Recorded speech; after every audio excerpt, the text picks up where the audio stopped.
really couldn't get myself to make the speech very formal. And having been sitting up here in front of about 4,000 of you, I'm craving an overly spiked refreshment from Flame, so I'm going to make it quick.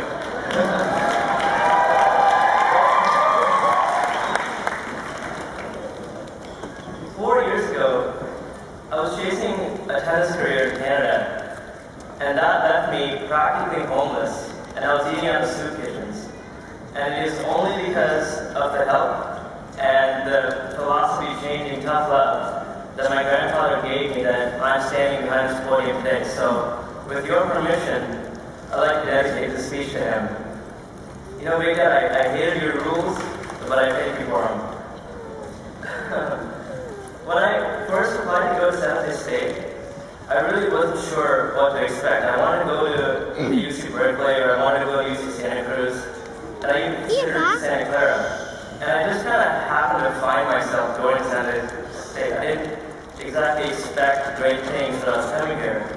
But you know, looking back, I can really say that I made a great decision. I mean, it isn't just about the stuff that I learned in the classroom. There was some really interesting things that we did, like starve ourselves so that it was happy hour before we ate anything, or around the club meetings where they had sandwiches and pop. And we also had our fair share of laughs, like using the vacuum track. I don't know if you guys know what an vacuum track is, but they have these little things, like they're carts that they have on top of the business building, and you use them to trolley injured people down the stairs. And they are so much fun to ride. I mean, you guys have to try it. And I've checked. It doesn't say anywhere that they're only meant to be used in case of an emergency, so before they put that sign up, give it a try. But I think the most important thing that I learned was from all of you, that put yourselves through university and managed to get straight A's while doing it, or all of you that actually supported your families while putting yourselves through university. That is something that I don't think that I could have seen at any other place. And personally, I don't think it's something that I could have done had I been in your shoes. And I thank you for that, because I know that you guys inspired each other, because you certainly inspired me to grow both academically and as a person. And on that note, I have a short story that I'd like to share with you. This summer, thanks to the business school, I got to go to Hong Kong, and we met some really interesting people there. We worked in an office. We ate a lot of crazy food. And while we were there, we met a group of Americans from Princeton, and we got to talking, and our discussion kind of progressed from burgers, which we all missed after a month of, chicken feed and sushi, to, the Wall Street Journal. And as we were talking, one of the kids from Princeton, whose name was Scott, he looked at me and he said, I remember this, despite all this hand being yelled in my system, he said, "Oh, you're from a state university?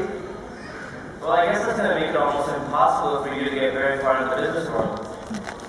And right when he said that, a quote from the movie Good Will Hunting popped into my head, and I thought, you spent $200,000 on an education that you could have gotten for $10 in late fees at the public library.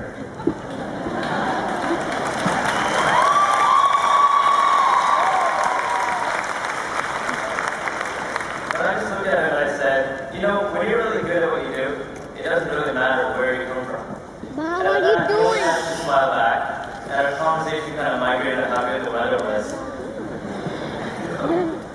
But later on that night, I was in my room, and while my roommate Jason snored away like a freight train, I got to thinking, and I realized, Scott probably had a point to some extent. I'm sure that it is easier for people from the Ivy League to actually get where they want to be, because of their branding, be it Harvard or Princeton or Yale. I mean, pick your poison.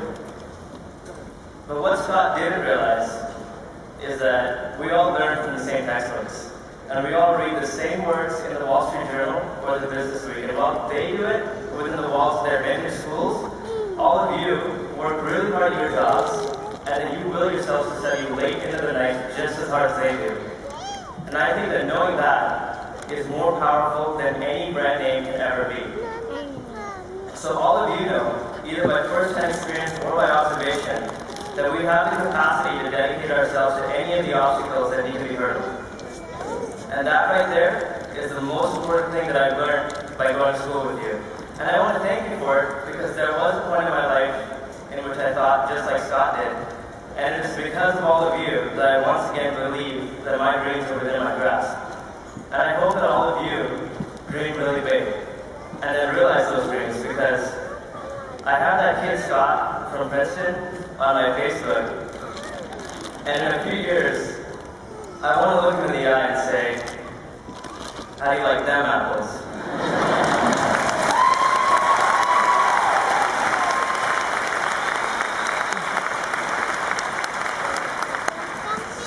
So as you can imagine, thinking about that night has left me pretty thirsty. So I'm going to end now with a quote to everyone in the audience, including my scary grandfather, and all the family and friends that are present here, and especially to every single one of you that is graduating today. A quote from someone who has almost too often been an inspiration to me. Fergie from the Black Eyed Peas.